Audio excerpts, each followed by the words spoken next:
Hi people, thanks for coming to my channel. If you like my content, please do think about subscribing. I'm going to get straight into this because of limited space. The King's Speech. This is the first King's Speech by Charles III, and therefore it's historically quite important. It's therefore the first King's Speech also in over 70 years, since the reign of his grandfather, King George VI. It's a very important part of the political process in this country. And just for my international viewers, it's a little bit confusing because the King's speech is really the government speech. It's not the King's own thoughts and words, it's more about what the government is proposing in terms of bills and so on for the year ahead. But it's done in the King's name as he is head of state, and the Parliament is in his name. Although the government's elected by the people, they're part of a parliamentary constitutional system. So that's why we call it the King's Speech. And it's pretty much echoed in other Commonwealth countries that are under his, that also have Charles as head of state, such as Canada, Australia, and New Zealand. Although the King obviously doesn't appear in person at those events. This is the apparently longest King's speech since 2014, or one of the longer ones in recent years, but it's got the fewest bills apparently since 2014, 21 bills. Um, I'm going to get into that in a minute, but just a little bit about the ceremonial side because it's important. I personally think this is a good thing. I think it's good to keep these sort of traditions.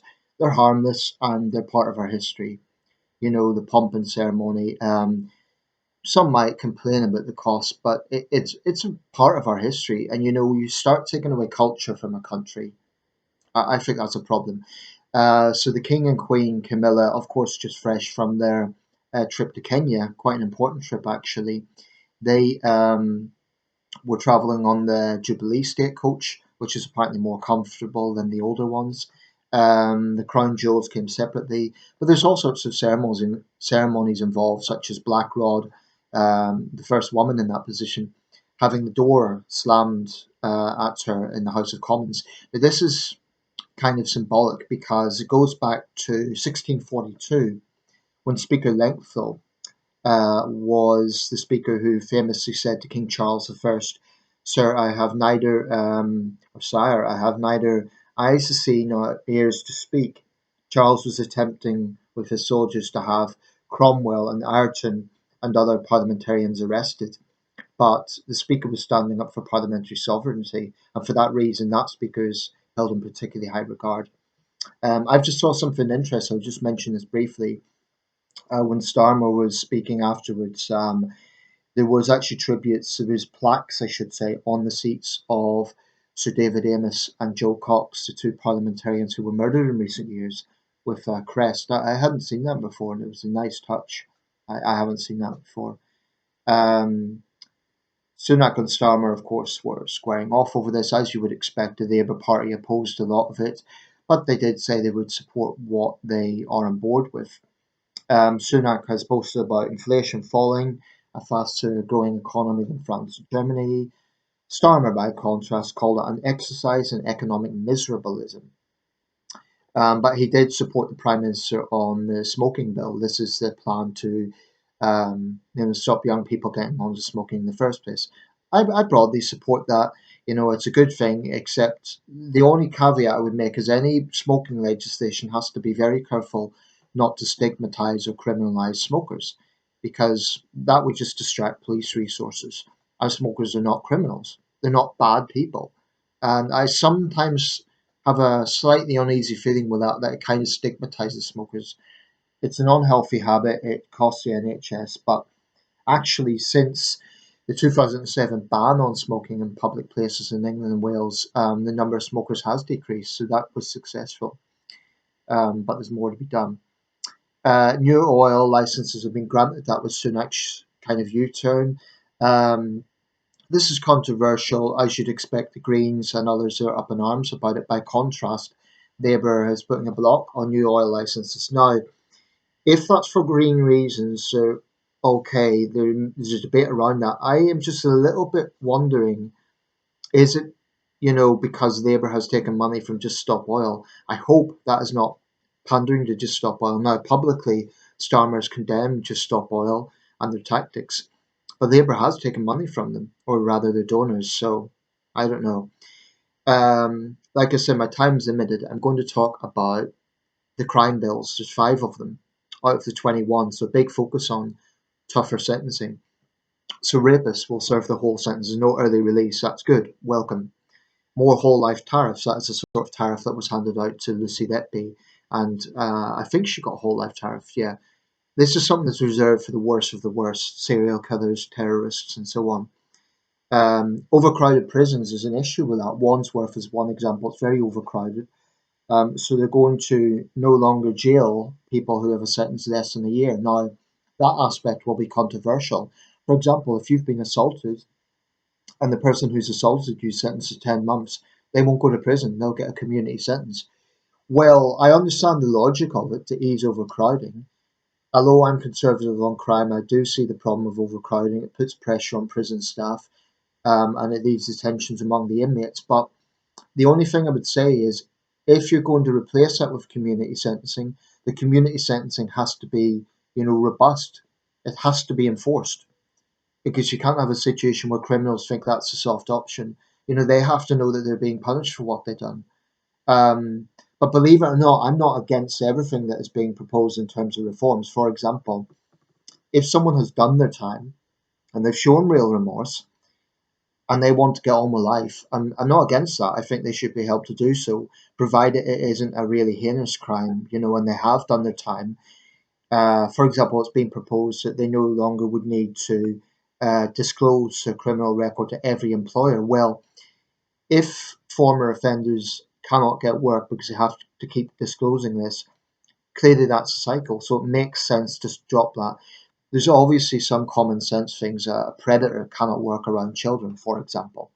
But if someone was, say a former shoplifter, or they once got into a fight and someone got seriously hurt, but they've done their time and they've genuinely reformed, I think they should be helped to do that. And they can't be helped if they have to keep disclosing this and then not getting work. So, but I definitely welcome tougher sentences for serious crimes. The only caveat I would make, and I'm just looking at the time here because my space is limited, it's a system. All governments talk tough on crime. Labour's talking tough on crime. This gets into, and I mean, after the King's speech, there was a heated debate between Chris Bryant and a Tory MP. Here's the problem: politicians enact legislation, but you have the parole board, you have the sentencing council, you have judges. Now, I think there needs to be a lot more accountability for those 3 groups: judges, the parole board, and the sentencing council.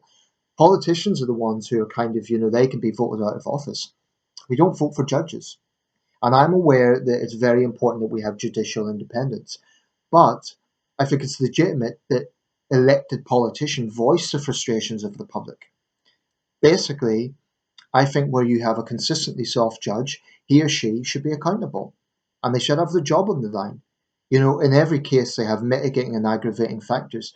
Far too often, I think they ignore the aggravating factors or they downplay that in sentencing. They will say, but the prisons are overcrowded. But I still think there's too many occasions where basically they could take tougher actions and they don't. Um, it's not just them. I think the sentencing council has a lot to answer for. The parole board has a lot to answer for.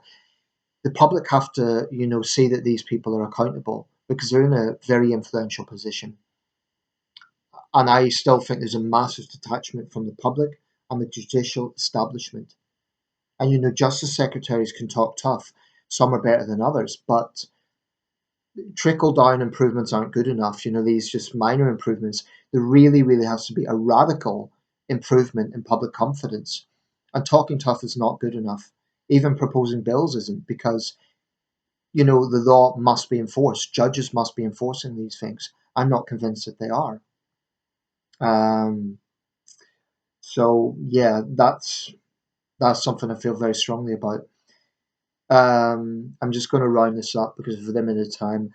Starmer criticised Suella Braverman over her pretty callous comments, saying that homelessness is a lifestyle choice. If that is true, I say her callous comments. She was shaking her head. It's a disgrace, and it shows how tone deaf the Tories are with these things. Um, that is where they fall flat, where they can be really tone deaf. Um, the ban on conversion therapy, that is something that is, attacked by the left but welcomed by backbench Tories. Conversion therapy for trans people, it's a controversial issue, but I do think it is a different kettle of fish than conversion therapy for gay people, which is rightly outlawed now. It's a different thing because you would then have a situation where, for example, parents cannot question what sort of things the teachers are, what sort of, where you would have trans lobbies saying to a 5-year-old you're trans. It's not black and white, basically.